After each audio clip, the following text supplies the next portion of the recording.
আল্লাহু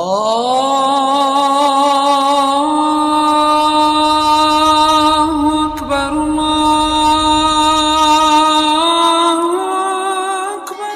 চেহারা দেখে, সুন্দর চেহারা দেখে বলছে, না না তুমি বিয়ে করতে পাবে না, আমি একজন জমিদার টাকা পয়সাওয়ালা মানুষ, তুমি একজন চাষি গরিব মানুষ, তুমি বিয়ে করতে পারবে না, এত দামি সুন্দরী মেয়েটাকে আমি বিয়ে করব। মেয়েটাকে তখন এই প্রথম লোকটা বলছে যে কেমন কথা হলো,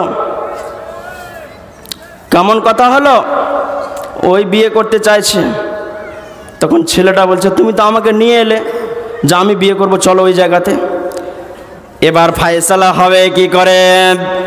প্রথম জন বলছে বিয়ে করব, দ্বিতীয় জন বলছে বিয়ে করব। এই সিদ্ধান্ত ফায়সালায় আসবে কি করে?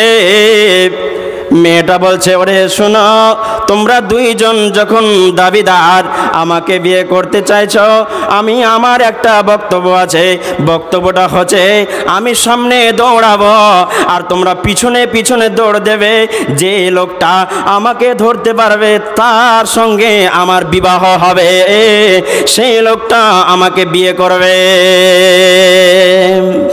মেয়েটা দৌড়তে লাগলো। মেয়েটা খুব দ্রুত গতিতে দৌড়াতে আরম্ভ করলো। চাষিও দৌড়াতে শুরু করলো, আর বিয়ের রেজিস্টার ম্যান ও দৌড়াতে লাগলো যে বিয়ে করতে হবে, এত সুন্দর জিনিস ছাড়া যাবে না, এত সুন্দর মেয়ে, এত সুন্দর চেহারা মেয়ে আমি বিয়ে করব। দুইজনেই বিয়ে করার তাগিদে দুইজনেই ছুটছে। বন্ধুরে আমার, দৌড়াতে দৌড়াতে দৌড়াতে দৌড়াতে দৌড়াতে বহরমপুর পৌঁছে গেল, মেয়েটাকে ধরতে পারল না। শেষ পর্যন্ত ক্লান্ত হয়ে বিয়ের রেজিস্টার ম্যান ওই জমিনে পড়ে গেল।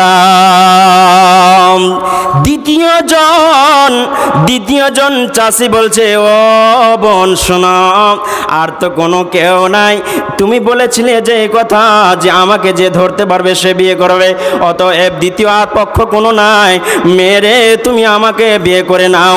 তখন মেয়েটা বলছে, আমি তোমাকে আগেই বলেছি যে আমাকে ধরতে পারবে সে আমাকে বিয়ে করবে। দার্শনিকগণ বলছেন, বন্ধুরে, দুনিয়া ছুটছে ছুটছে ছুটছে ছুটছে, আর মানুষ যতগুলো আছে একে ইনকাম করার জন্য, ধরার জন্য, উপার্জন করার জন্য এরা পিছনে ছুটছে, কিন্তু দুনিয়াকে ধরতে পারছে না। দুনিয়ার এত ভালোবাসা প্রেম এত আমাদেরকে নিমজ্জিত করে দিয়েছে, আল্লাহ রাসূলের ভালোবাসা থেকে অনেক দূরে চলে গেছে। বিশ্বনবী তিনি বলছেন, ওয়াইজা খাযতুম আজনাবাল বাকার সাল্লাল্লাহু আলাইকুম জুল্লা হাত্তা তারজিউনা দীনকুম, অতদিন পর্যন্ত তোমাদের কাছ থেকে নির্যাতন যাবে না, জুলুম যাবে না, যতদিন পর্যন্ত তোমরা পুনরায় আমার দিনকে, নবীর হাদিসকে যতক্ষণ পর্যন্ত তোমরা না মেনে নেবে, তোমাদের ওপরে স্টিম রুলার চলবে, নির্যাতন চলবে, জুলুম চলবে, এটা থেকে কেউ বাঁচাতে পারবে না। বাঁচতে যদি হয় ঈমান এনে নাও, নবীকে মেনে নাও, রাসূলকে মেনে নাও, আল্লাহকে মেনে নাও, অটোমেটিক তোমাদের ওপরে আর আযাব আসবে না।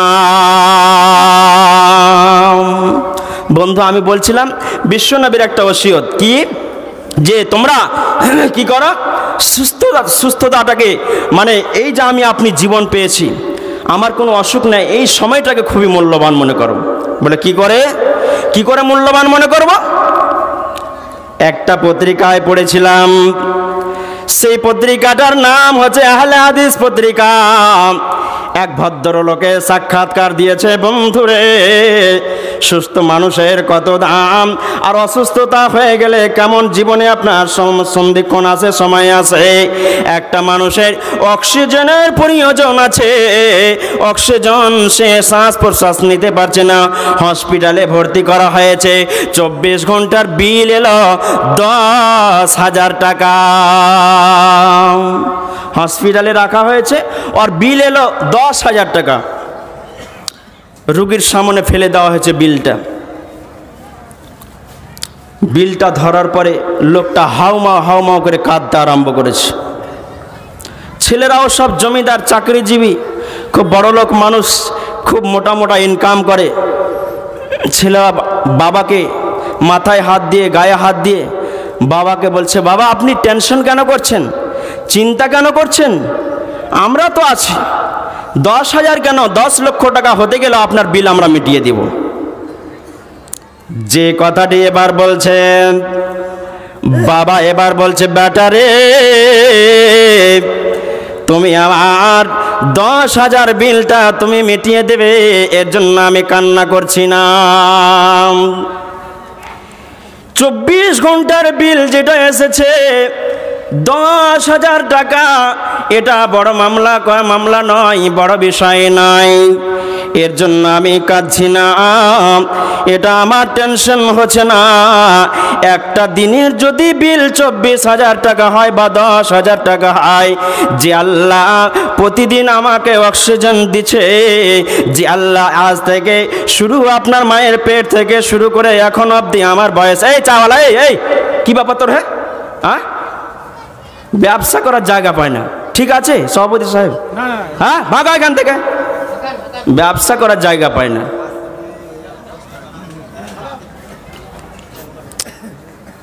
ভদ্রলোক বলছেন, ওরে বেটা আমার, আমাকে এই বিষয় নিয়ে ভারাক্রান্ত আমি হচ্ছি না, আমি টেনশন করছি না যে আজকে আমার 10,000 টাকা বিল এসেছে, এর জন্য আমি কান্না করছি না। তবে শুনে নাও, কান্নার কারণটা হচ্ছে আমি যেদিন থেকে মায়ের পেট থেকে পড়েছি আজ অবধি আমার বয়স 50 থেকে 60 বছর হয়ে গেল। এতদিন পর্যন্ত আমাকে আল্লাহ অক্সিজেন দিয়ে যাচ্ছেন, শ্বাস প্রশ্বাস নিচ্ছি আমি, সে আল্লাহ কাল কিয়ামতের ময়দানে যদি সে বিলটা আমাকে ধরিয়ে দেয়, যদি বলে ওরে জয়দুর রহমান আব্দুল্লাহ আব্দুল সত্তার তুমি আমাকে বিলটা মিটিয়ে দাও, তুমি 60 বছর ধরে তুমি আমার অক্সিজেন গ্রহণ করেছ, তুমি আমাকে এই বিলটা বুঝিয়ে দাও, আমি কি করে আল্লাহকে বুঝাতে পারবো? এটা নিয়ে আমি টেনশনে আমি ভারাক্রান্ত হয়ে কান্নাকাটি করছি। সেদিন এত বড় বিল আমি কি করে আল্লাহকে বুঝিয়ে দেব, যার জন্য আমি কাঁদতে আরম্ভ করলাম। শুধু তাই নয়, একবার মানুষের যদি পায়খানা না হয়, পায়খানা যদি বন্ধ হয়ে যায়, ডাক্তারের কাছে আপনি তাড়াতাড়ি ছুটে যান, আমার পায়খানা ক্লিয়ার হচ্ছে না, অথবা আপনার পেশাব বন্ধ হয়ে গেলে ডাক্তারের কাছে আপনি সঙ্গে সঙ্গে ছুটে যান। ডাক্তার বলে আপনি যদি আপনি পায়খানা ক্লিয়ার করেন, পেশাব ক্লিয়ার করেন, তাহলে 10,000, 20,000, 50, 60, 1 লক্ষ টাকা লাগবে। আপনারা বলেন বন্ধুরে, আপনারা বলেন যে আল্লাহ একবার নয়, দিনে 2 বার 5 বার আপনার মায়ের পেট থেকে শুরু করে এখন পর্যন্ত প্রতিদিন 5 বার 3 বার 4 বার ক্লিয়ার করছে, সেই আল্লাহকে কত টাকা লাগে, পয়সা লাগে? বিশ্বনিয়ন্ত আল্লাহ বলছেন না না না, আমাকে কোনো টাকা লাগবে না, পয়সা লাগবে না। নবীজি বলছেন ওরে আমার উম্মত, তোমাদেরকে কোনো টাকা লাগবে না, পয়সা লাগবে না, যখন তোমাদের পেশা পায়খানা ক্লিয়ার হয়ে যাবে, সমাধান হয়ে যাবে, তখন দোয়াটা তোমরা পাঠ করে নাও, আলহামদুলিল্লাহ হিল্লাযী আযহাবা আন্নিল আযা ওয়া আফানি। তাহলে বলেন আর একটা কি বলি আপনাকে, কি কথাটা আমি কি বললাম? আলহামদুলিল্লাহিল্লাযী আযহাবা আন্নিল আযা ওয়া আফানি। আচ্ছা, মানুষকে যখন পেশাব পায়খানা লাগে মানুষ অস্বস্তি বোধ করে না, করে না? কষ্ট হয় না, হয় না? কষ্ট হয়। ওর সামনে যদি পোলাও বিরিয়ানি দেওয়া হয় আর খুব জোরে আপনার পায়খানা পেশাব লেগেছে, মানুষটা খাবে? বলবে না, তাড়াতাড়ি আমার চেম্বার আমাকে খালি করতে দাও, আমার পায়খানা লেগেছে। পোলাও বিরিয়ানির প্রয়োজন নাই। আলহামদুলিল্লাহিল্লাযী, প্রশংসা সেই আল্লাহর যিনি আমার পায়খানা পেশাবকে তিনি ক্লিয়ার করে দিলেন। যেটা আমাকে কষ্ট দিছিল, আমি প্রশান্তি পাচ্ছিলাম না, আমি স্বস্তি পাচ্ছিলাম না, সে আল্লাহরই প্রশংসা। তাহলে আল্লাহর নবী, বিশ্ব নবী জনাবে মুহাম্মদুর রাসূলুল্লাহ সাল্লাল্লাহু আলাইহি ওয়াসাল্লাম তিনি বলছেন যে তোমরা সুস্থতাটাকে তোমরা কি করো? খুবই মূল্যবান মনে করো। একবার যদি কিডনি ড্যামেজ হয়ে যায়, কিডনি এমন একটা দামি পার্স, কিডনি এমন একটা দামি পার্স বন্ধুরে, যেগুলো যে কিডনি খাবার আপনার ক্লিয়ার করে, আপনার এটা খাবারটাকে আপনার কি করে ক্লিয়ার করে। আপনার কিনা কিডনি 75% যখন আপনার খারাপ হয়ে যায়, 75-74% পর্যন্ত কিডনি আপনাকে মেসেজ দেয় না আমি ড্যামেজ হয়ে গেছি, আমি খারাপ হয়ে গেছি। যখন 75% পার হয়ে যায় তখন কিডনি বলে আমি আর চলতে পারছি না, আমি আর সাপ্লাই দিতে পারছি না। কিডনি যদি না থাকে মানুষ আর বাঁচবে না। তাহলে এতদিন পর্যন্ত ঠিকঠাক ধরে কাজ চালায়, 75%-এর ওপরে যদি কিডনি নষ্ট হয়ে যায় তখন মানুষের বিবেকে সাড়া দেয় যে আমি আর চলতে পারছি না। তাই বিশ্বনবী জনাবে মুহাম্মদ রাসূলুল্লাহ সাল্লাল্লাহু আলাইহি সাল্লাম তিনি বলছেন তুমি সুস্থতাটাকে তুমি খুবই মূল্যবান মনে করো, এই সময়টাকে তুমি কাজে লাগাও। যতদিন তুমি সুস্থ আছো ততদিন তুমি লম্বা লম্বা করে নামাজ পড়তে পারবে, তুমি যা আপনার কিনা দূর দারাজে তুমি মানুষের জানাজার জন্য অংশগ্রহণ করতে পারবে, আর দূর দারাজে গিয়ে তোমরা জালসা মাহফিলে গিয়ে অংশগ্রহণ করতে পারবে। কিন্তু বার্ধক্য চলে আসলে তোমার আর কিন্তু হবে না। যারা তোমরা বলো ওরে আমার বান্দারা, যারা তোমরা বলছো না মরার পরে আর জীবন হবে না, মরার পরে আর আমাদেরকে হিসাব লাগবে না, না মরার পরে আমাদেরকে আল্লাহর আদালতে দাঁড়াতে হবে না, আল্লাহ রাব্বুল আলামিন তিনি বলছেন আলাইসা যালিকা বিকাদিরিন আলা আইয়ুল মাউতা। যারা যে লাশগুলোকে পুড়িয়ে দেওয়া হয়, জমে আপনার পানিতে ভাসিয়ে দেওয়া হয়, বাঘে খেয়ে নাই, জমিতে পুঁতে দেওয়া হয়, যে কোনো ব্যবস্থা নেওয়া যাক না কেন আমার আল্লাহ বলছেন আলাইসা যালিকা বিকাদিরিন আলা আইয়ুল মাউতা। আমি পানিকে বলে দেব, হাওয়াকে বলে দেব, জমিনকে বলে দেব অমুকের লাশটা তুমি বের করে দাও, ওই লোকটাকে হাড্ডিগুলোকে জমা করে দেবে। বন্ধুরে আমার আল্লাহ বলছেন আলাইসা যালিকা বিকাদিরিন আলা আইয়ুল মাউতা। যখন তোমার কোনো অস্তিত্ব ছিল না, অস্তিত্বে যখন আমি আনতে পারলাম আবার পুনরায় আমি তোমাদেরকে জীবিত করব, এটাও আমার ক্ষমতা আছে। অতএব তোমরা এটা ভেবো না না না যে আমাকে আর জীবিত করা হবে না, পুনরায় তোমার জীবনের সব কিছু হিসাব নিকাশ তোমাদেরকে বুঝিয়ে দিতে হবে, আমি হিসাব তোমাদেরকে বুঝিয়ে নেব। বন্ধুরে আমার এই যে মোবাইল দেখছেন, আমার সব কথাগুলো রেকর্ডিং হচ্ছে, ইউটিউব চ্যানেলে ছেড়ে দেওয়া হবে, আগামীকালকে আপনারা দেখতে পাবেন। আমার আল্লাহ বলছেন শোনা ওরে আদম সন্তান, পৃথিবীতে কত তুমি বাহাদুরি করছো, কত ডাংবাজি করছো, মাস্তানি করছো, তুমি ভাবছো না না আর কিছু হিসাব আমাকে বুঝিয়ে দিতে হবে না। আল্লাহ বলছেন শোনো ইয়াউমাইজিন তুহাদ্দিসু আখবারাহা বিআন্না রাব্বাকা আওহালাহা। জমিনটাকে আমি সিসি ক্যামেরা বানিয়ে দিলাম, জমিনটাকে আমি একটা চিপস বানিয়ে দিলাম। চিপসে যেমন আপনি গান লোডিং করবেন, গান লোডিং হয়ে যাবে, চিপসে আপনার কিনা সঙ্গীত লোডিং করবেন, সঙ্গীত লোডিং হয়ে যাবে, সঙ্গে আপনার চিপসে আপনার জালসা লোডিং করবেন, ফিল্ম লোডিং করবেন, যাই করবেন কম্পিউটারে গেলে লোডিং করে দেবেন, তারপরে অন করবেন, চলতে আরম্ভ করবে। আমার আল্লাহ বলছেন এই জমিন এমন একটা জমিন আমি বানালাম যে জমিন তোমাদের অডিও ভিডিও সবই রেকর্ডিং করছে। ইয়াউমাইজিন তুহাদ্দিসু আখবারাহা বিআন্না রাব্বাকা আওহালাহা। 2014 সালে 2015 সালে কি করেছ সব অডিও রেকর্ডিং খুলে দেওয়া হবে, ভিডিও রেকর্ডিং খুলে দেওয়া হবে। সেদিন তোমরা সচক্ষে তোমরা দেখতে পাবে, কোনোটা গোপন রাখা হবে না। এই জমিনে বসে আছেন, সব রেকর্ডিং হচ্ছে, সব আল্লাহ পর্দায় তুলে দিবেন। আপনারা ফিল্ম দেখতে যান পাকুড়ে, ছুপা রুস্তম দেখছেন, আর কোনো ছবি দেখছেন, যখন পড়ে গেল আপনার কিনা তখন আপনারা গোটা ফিল্মটা আপনারা দেখলেন।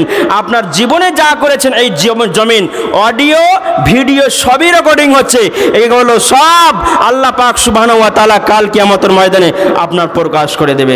বাঁচার কোনো জায়গা নাই, কোনোটাই গোপন রাখা হবে না, সব কিছু আপনার প্রকাশ করে দেওয়া হবে। তাই আমি বলছিলাম আল্লাহ রাব্বুল আলামিন তিনি বলছেন ইল্লাল্লাযীনা আমানু, এক নাম্বার গুণ থাকতে হবে পরিপূর্ণ ঈমান, আল্লাহর উপরে ঈমান রাখতে হবে। দ্বিতীয় নাম্বার আল্লাহ বলছেন ওয়া ইল্লাল্লাযীনা আমানু ওয়া আমিলুস সালিহাত। দ্বিতীয় নবী আল্লাহ রাব্বুল আলামিন তিনি বলছেন ঈমান আনার পরে তোমাকে নেক আমল করতে হবে, নেক আমল করতে হবে। নেক আমল কাকে বলা হয়? কোনগুলো নেক আমল? নামাজ, রোজা, হজ, যাকাত, মাদ্রাসা, মসজিদ, ইয়াতিম, দুঃখী। একটা মানুষ চিকিৎসা করতে পারছেন না, সেই মানুষটার জন্য আপনি অর্থ দিয়ে দিলেন। একটা ইয়াতিম বাচ্চা পড়াশোনা করতে পারছে না, টাকার অভাবে, তার গার্জেন নাই, মা নাই, বাবা নাই, তার বই পুস্তক আপনি কিনে দিলেন, তার পোশাক আশাক কিনে দিলেন। একটা গরিব মানুষ, একটা অন্ধ মানুষ রাস্তায় চলতে পারছে না, অমুক গ্রাম যেতে চাইছে, তাকে হাতে ধরে গাড়িতে চাপিয়ে দিলেন। এগুলো হচ্ছে নেক আমল, এগুলো হচ্ছে নেক আমল। আর ওয়াতাওয়াসাউ বিল হক ওয়াতাওয়াসাউ বিস সাবর, আল্লাহ রাব্বুল আলামিন তিনি 3 নাম্বার যেটা বলতে যাচ্ছেন, যেহেতু সময় শেষ আমি আর বিস্তারিত যাচ্ছি না, সেটা কি ওয়াতাওয়াসাউ বিল হক, সত্য কথাটা দাওয়াতি কোরআন এবং হাদিসের জ্ঞান যা তোমার কাছে আছে, কোরআন এবং হাদিসের জ্ঞান যা তোমার কাছে আছে তোমার ভাইয়ের কাছে পৌঁছে দাও। এটা হচ্ছে হক দাওয়াত দেওয়া।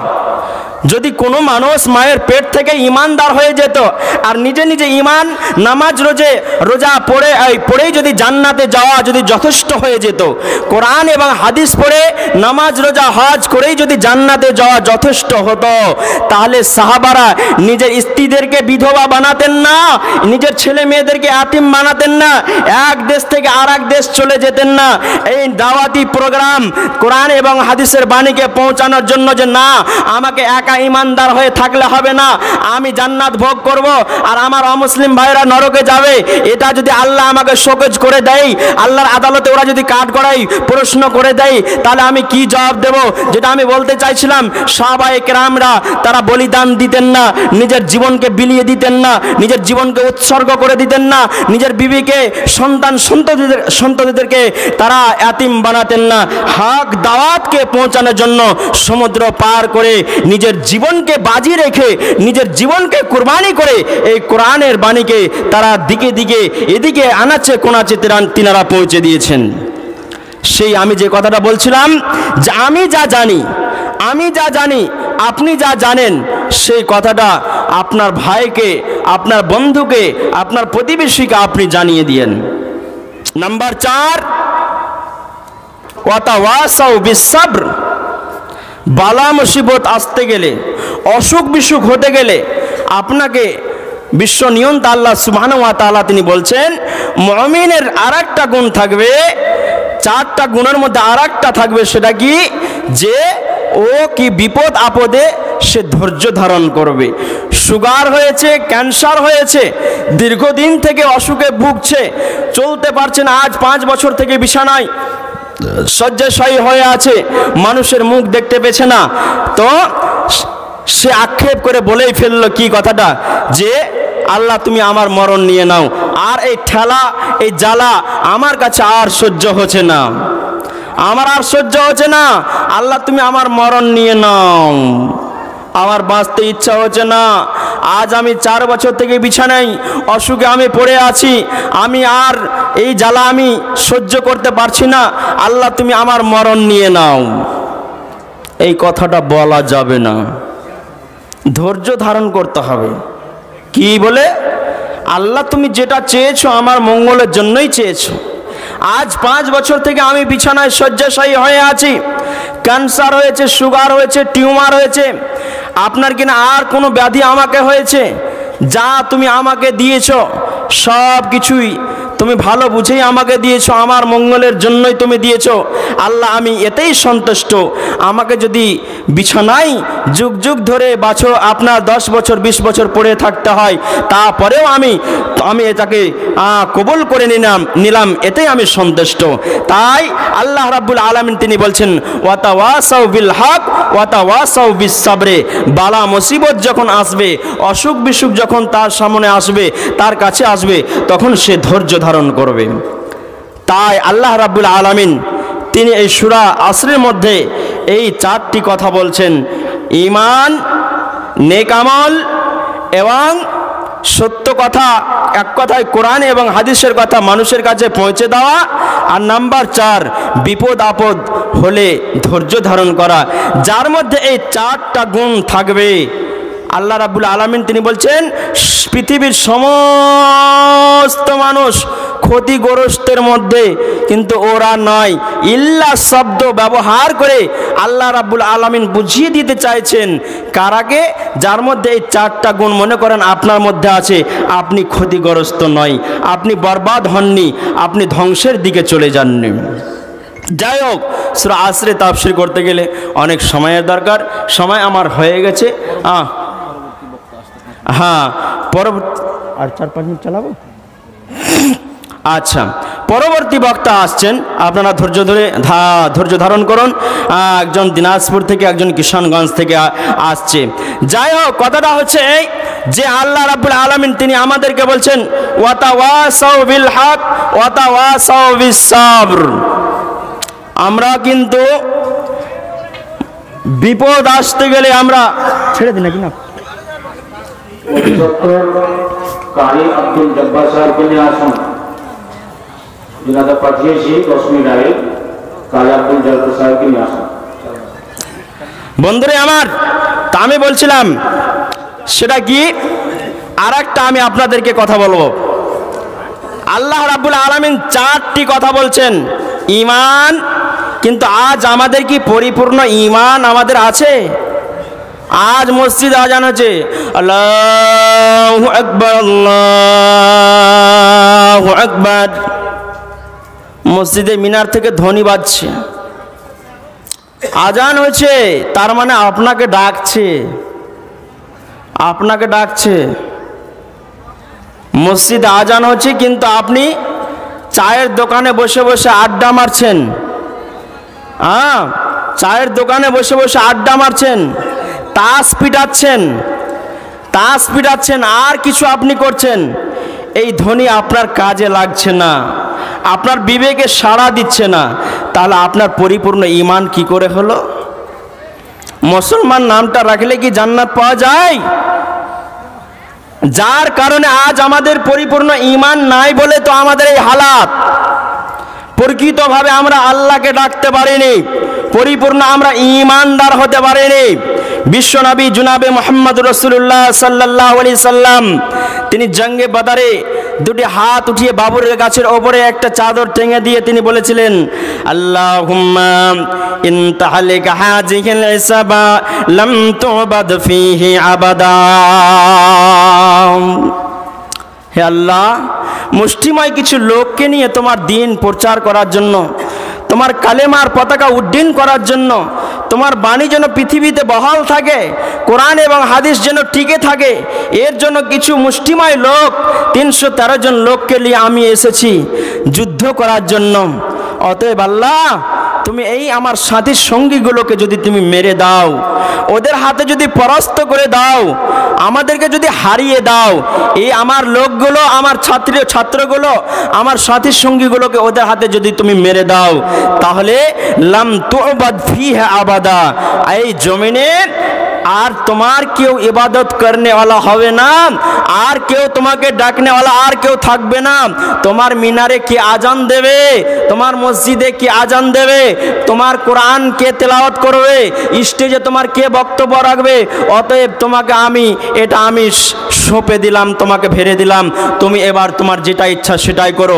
এটাকে বাঁচিয়ে রাখতেও পারো অথবা তুমি মারতে পারো, তোমার স্বাধীনতা আমি ছেড়ে দিলাম। বন্ধুরে আমার, পরিপূর্ণ ঈমান ছিল বলে যেমনই দোয়া করেছেন আল্লাহ রাব্বুল আলামিন তিনি কবুল করলেন, সঙ্গে সঙ্গে ফেরেশতাদের অবতরণ ঘটালেন। আল্লাহ ওই যুদ্ধে বিজয় করলেন। আজ বন্ধুরে আমাদের যদি পরিপূর্ণ ঈমান যদি থাকতো, আজ যদি আমরা বলতাম মাবুদ রে, আজকে আমাদের জালেম শাসক আমাদের উপরে অত্যাচার চালাচ্ছে, নির্যাতন চালাচ্ছে, মাওলায়ে কারিম নামাজের পরে তাহাজ্জুদের পরে যদি আমরা দোয়া দরুদ আমরা করতাম, আল্লাহ আজকে আমরা জুলুমের শিকার, নির্যাতনের শিকার, মালিক আল্লাহ তুমি আমাদেরকে তুমি বাঁচিয়ে নাও, এই জালেম শাসকের অত্যাচার থেকে তুমি আমাদেরকে বাঁচিয়ে নাও। ছোট্ট একটা উদাহরণ দিয়ে আমি বক্তব্য শেষ করে দিব, ছোট্ট 2 মিনিট সময় নিয়ে। কি ভালো করে শুনেন।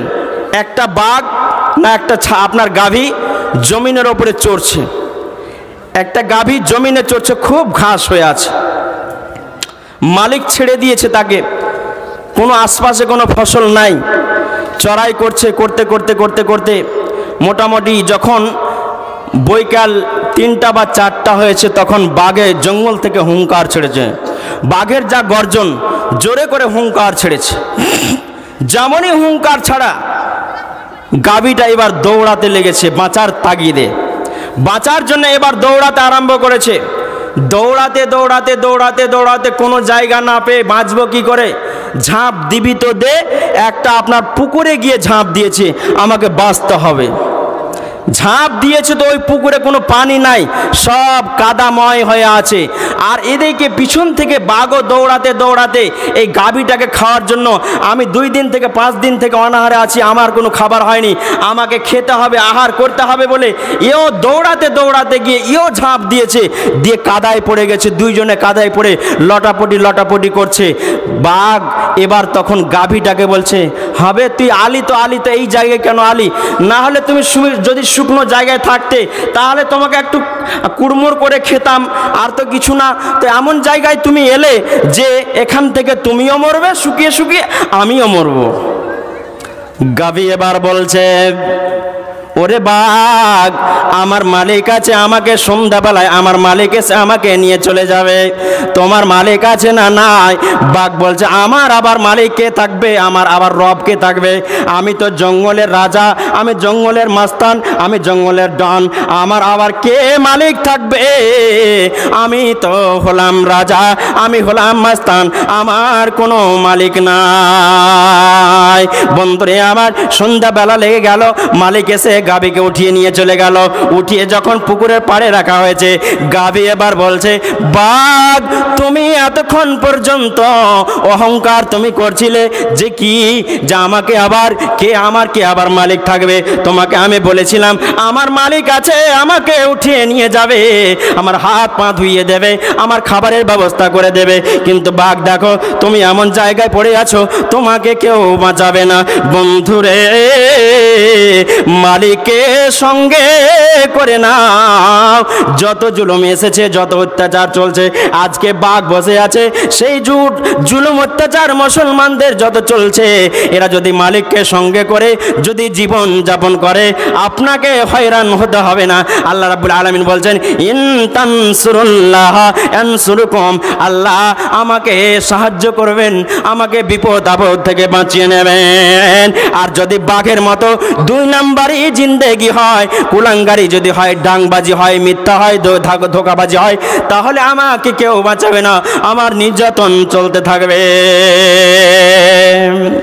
যাই হোক, কথা শেষ করলাম, হায়াত বাকি, মোলাকাত বাকি, আমা আলাইনা ইল্লাল বালাগ। আল্লাহ আপনাদের সকলকে সুখে রাখুক, শান্তিতে রাখুক, ভালো থাকুন, সুস্থ থাকুন। আসসালামু আলাইকুম ওয়া রাহমাতুল্লাহি ওয়া বারাকাতুহু।